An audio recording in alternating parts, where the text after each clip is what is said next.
Writing short stories can prove to be a more difficult task than you might expect.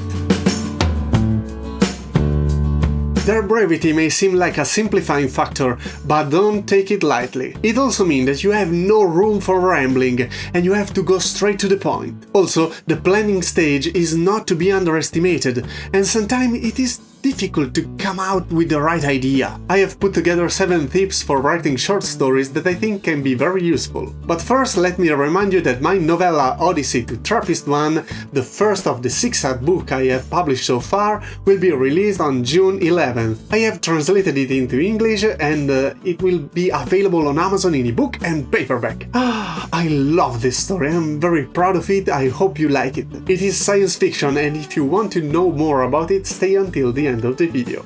Now let's get back to the 7 tips to write short stories. Write down every idea that pops into your head, no matter how small it is. You never know, you might find a way to write a short story within the near future. I have a Word file that I use as a cauldron of ideas. When I get an idea, I write it down and then I turn around to see if it connects with any of the other ideas, or if I can come up with an interesting story that I could write. Similarly, when you talk to friends about certain topics, always think about whether you could make an interesting story out of it. For example, 2 of the short stories you can find on my website, The Astral Plane and Xenomelia, were inspired by topics that came out over a dinner with a friend and ended up becoming a novella I actually published.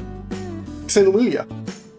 This is the Italian version, I'm gonna translate it in English soon. Short stories are concentrates, they usually range from a few hundred to a few thousand words. You can find raw ranges online, but I hate to set limits. After all, we're here to write, not to argue about numbers. But even though they are narrative concentrates, that doesn't mean they lack all the elements that make up a story. A short story can follow all the main stages of a novel: inciting incident, breaking point, climax. You can even use the 3-arc structure. And as for the characters, they also need to be characterized, and they can contain a full character arc. It may be best to limit the character arc only to the protagonist, because remember, a short story still has to be short. You know the saying less is more? It means that you need to focus on the essentials, to enhance what you are creating by eliminating superfluous elements. Although it originated in architecture, this concept applies perfectly to any field, because it teaches us to not be wasteful. Doing few things well is better than doing many things badly. And in creative writing, it means that if you give the reader too many elements, you just end up confusing the reader and annoying them. Instead, it's better to focus on fewer things and get them to stick with them. Given the short length of short stories, there is no need for subplots or a lot of secondary characters.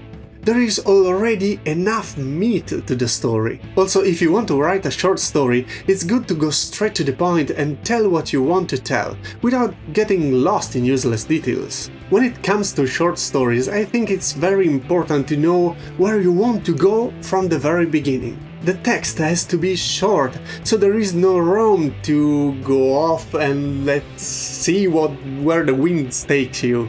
I understand that this may be my plotter soul talking, and if you are a pantser and prefer to watch the story unfold as you write, that's perfectly fine.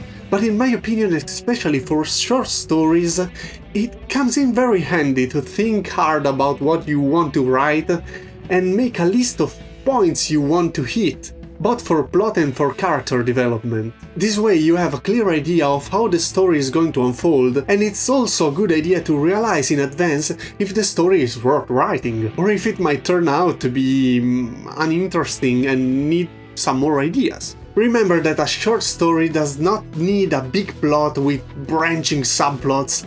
Sometimes you just need to focus on analyzing a concept that fascinates and makes the reader think. For example, in my short story Fast Animals and Slow Hunters, I decided to describe Arvid's first transformation into a werewolf. In Point of No Return, I want to focus on the concept of the same name.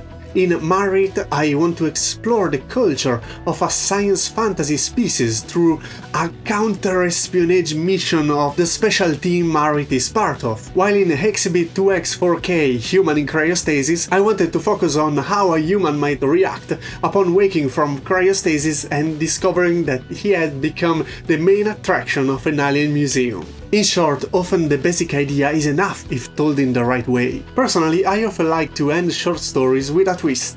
As I said before, in a short story you don't have time to develop complicated plots, but you definitely had the time to describe a situation and then twist it with a few lines and surprise the reader so that they remember your story for the rest of their lives. After all, who wasn't shocked by the first read of Frederick Brown's Sentinel? In order to learn how to write, it is essential to read. And if you want to write short stories, you should read short stories. I recommend you Frederick Brown's Sentinel and Lovecraft The White Sheep.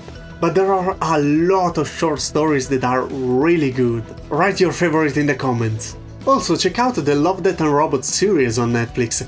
It is an anthology series consisting of dozens of animated shorts. Almost all of them are adaptations of short stories. To those who may be skeptical about learning to write by watching an animated shorts, I say you are wrong. Structure, pacing, world building, characters and all the elements of storytelling that a short film or movie has are also present in a short story or a novel. Learn how to handle all the storytelling elements I have mentioned and you will find you will have no trouble at all transferring what you have learned on screen to paper.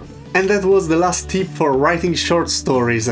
Let me know in the comments if you have found any particular tip useful and if you have something to add. As I mentioned in the beginning, Odyssey to Trappist 1 will be released on June 11th on Amazon in ebook and paperback, and you can also read it through my Patreon, where by supporting me at the Archivist tier, you will get access to all the books I publish. You can also get your name listed in the acknowledgements, both of the books and of the YouTube videos, and you also will support the channel and my writing activity. Links in the description. Odyssey to Trappist 1 is a science fiction novella of about 80-90 pages, structured half as a diary and half as a third-person narrative from the point of view of the last captain to command the spaceship Endeavour. This is a deep and introspective kind of science fiction, which delves deep in the captain's emotion during the voyage, and it covers kind of 30 years of time. You can already pre-order it on Amazon. As always, I want to thank all my Patreons for supporting me, and I wish you a good reading and a good writing. Bye!